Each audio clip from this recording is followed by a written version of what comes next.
Time now to check in with Superintendent Wyeth Jessee from the Shelton School District. How are you, sir? I'm doing great. How are you doing, Jeff? Good. Nice to talk with you. I earlier, just at last hour, was talking with 35th District State Senator Drew McEwen, and I brought up the different school levies that are going on. Not only is Shelton involved in one, but I believe there's five in Mason County. So across the state, people are going to be wrangling with this issue as they sit at their kitchen tables and kind of pencil this thing out. One of the things that he was talking about was the fact that the state, and I brought up our conversations and how you tell me that the state apportionment into the Shelton School District is about $4 million less a year than what it needs to be to cover some of the expenses. And he says, I asked him that, and he goes, well, the state pays about $19,000 per student.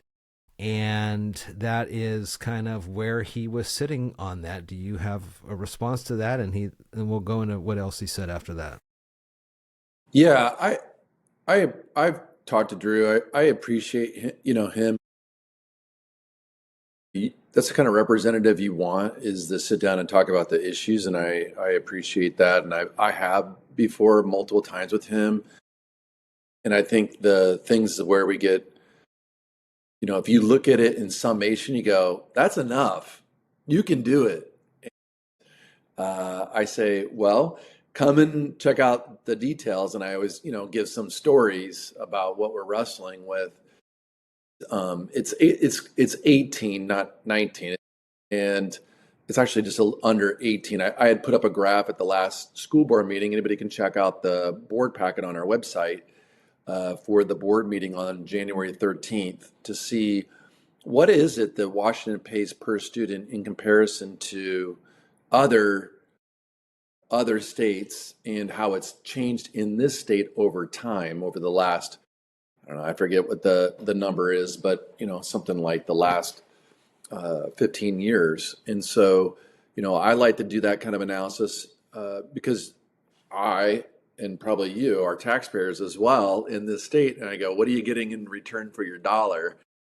And so is that enough to do what you have to do? And, people are always, superintendent salary, like, what are you giving the teachers, this kind of contract? Like, I hear you. I'm in the middle of it. What I can share is that some things cost way more than it was. And I've said this a million times on my interviews with you, is the operating costs are the things that are really going up. And yeah, salaries do, because they match inflation. Things are tied to it. That's what the state does. And so that those things go up, but revenue is not keeping pace. And so that is the issue. So you say, okay, you've got to increase. Sure, you're in, you're out. It's just not nearly as much. Water, insurance, all those things, like energy, those things are all up like 30, 40%. Like that's a lot. That's a lot. And we can't keep pace to it. And that's why we're not the only one telling this story. This story is being told since you brought up levies. Levies, there's 270 something odd levies coming up next month across this state. There's only 295 districts.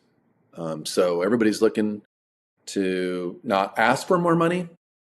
I'm looking to just maintain, because I do believe that why would I ask for more money if we can get the results we have? We're one of the top performing school districts in the state. You're getting the best bang for your buck here. We should do that and be lean. That's where we're at. We've already had cuts over the last 3 or 4 years. He did mention in there some of the unfunded mandates that come through from the ledge that you take the brunt on there when it comes to the budgets. And then too, kind of a lot more, he talked about just how maybe there was different restructuring happening. And I wonder how you would respond to that if you already are doing what the state is telling you when it comes to, I'm guessing, classroom sizes, or I'm not quite sure where he was going with that, but I'm sure you've heard that before too. I don't know either. I'm managing a school district with 4,500 kids and trying to get every kid to grow, get kids graduated and out the door and really prepared for college or career or both, And so I don't know all those things. They could be some tougher topics, right? There's education's in a very unique position right now at the state and federal level, because at the federal level, they pretty much disbanded the U.S. Department of Education. There's surely some listeners fans of that.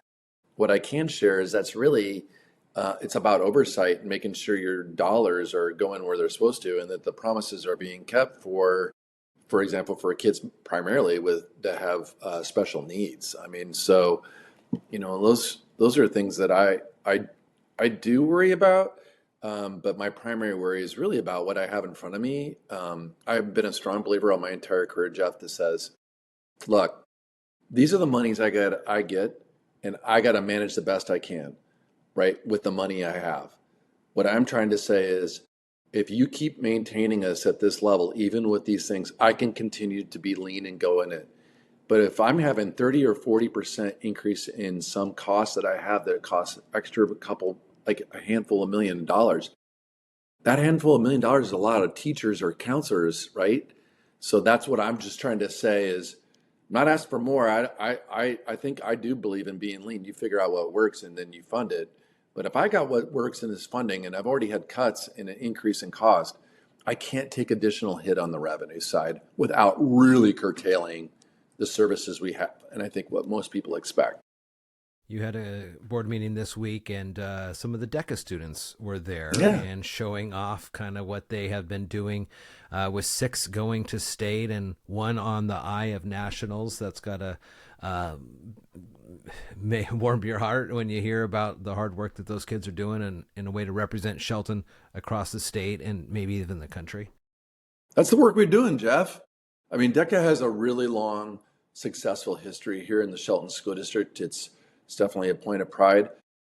The work we're trying to do is say, can we keep increasing students' success in the core academics and then translate that into credentials and skills and experiences like in our internships, which we talk a lot about me. I mean, Jeff, you've been part of some of that work and helping make those connections so that kids can have those experiences out in the field. That's what DECA is about. That's what we're about. It's like, hey, by the time you graduate, you're absolutely prepared to take on some level of an entry-level job that you have some choice about. And or again, if you go to a trade school or a college, again, that you can go and do the things you want. I was yesterday in an Algebra 2 class. I was talking to a young lady. I was like, hey, how's it going in your math class? She's like, some of this is a little hard. I said, hey, how did you do last year in your algebra class? Because I'm very much algebra's freshman, 9th grade on track, right? Making sure I got an A. I said, you got an A last year in algebra? She's like, yeah, I'm trying to get that here in my Algebra 2 class. And then she's like, I go, what do you want to do? And she's like, hey, I want to go into the medical field. I don't know what exactly I want to do. The girl loves her education. She was super pleasant. She's got an idea where she wants to go as a sophomore. And I know we have a lot of pathway opportunities for her to internship out in the field and also have some courses where she's doing applied project-based learning. So this is what we've been working on. And again, did you hear, Jeff? She's doing really well in algebra and algebra 2. When we have that, that means like maybe she doesn't want to just be a certified nurse's assistant. Maybe she wants to be a nurse. Maybe she wants to be a business assistant. Maybe she, like she has choice. That's what we're trying to empower each and every student we have here. DECA is just one of those things that's like, it's just complementary for what kids want to do, for example, with business. We got, I was talking to a couple folks yesterday, and one of them was telling me a story about some reasons why they had actually removed their student from the Shelton School District. And so maybe you can talk a little bit. It's along the lines of some of the disciplinary things that we've talked about. You say, suspensions are down and things like that. When it comes to decision making on how those suspensions and detention things work these days, they were concerned about kind of what happens in the bathrooms, the vaping. They hear about these stories. I think it was primarily at the high school, but maybe you can just explain that a little to some of the listeners that hear those stories out there. Yeah, just up front, two particular things on this issue. One, Student safety and well-being is top priority for the Shelton School District. Always has, always will be. And so I just want to make sure I'm communicating that up front. If somebody hears something, they go, I don't know, I care about this, I heard this story. I wonder, and let me put that to bed to say, yeah, I care. We care about every single kid, and not only in relations to when they're at school. I want to make sure they get to school, right? Because attendance is still an issue, and you're not always so safe at home by yourself as young kids or even older. And so we want to bring them in, keep them close. Two, I just dispel a lot of myth that's going on out there as if we have some issue. Every time I do allow somebody, Jeff, I go, hey, let's go take a walk through a school. And when they do, they're like, oh, this is super organized, structured, high expectations for students. They're learning. Absolutely true. Always here in Shelton or any other district, there's gonna be kids that try on new things. They're gonna try to do a vape pen, absolutely, or they may come onto campus drunk, or they may be on social media during the weekends and saying things that are inappropriate or posting things that are inappropriate. That's happening all across the United States. That's not unique to us. I think the thing that makes us, I think, better than most is that we're addressing it in a way that's trying to not punish the behavior, but to change the behavior. I can send you away. You're still going to come back, which our data and any other data for most districts will tell you is I didn't teach them a new skill. They're just going to practice it, and then they just get expelled or they're gone. And then they just go into the community and they're going to live here, and then you're going to have to address them later. So our job in the Shelton School District is to not just about punishing. We're actually about trying to transform the behavior, the problem behavior, and empower our kids so that they have the skills to get past that and be really good, positive, productive citizens. Is it hard sometimes? Absolutely. But Jeff, I just saw the stats in the journal. Did you see some of those stats? I didn't. Please tell me. Deaths in Mason County were due to drug overdose. I believe 25 of those were fentanyl directly related. 25 suicides. Those seem really like high numbers. I know those things. If you don't think those things impact the Shelton School District or the other districts in Mason County, come talk to me. We live those things. If I don't have a parent returning a phone call, we still deal with it.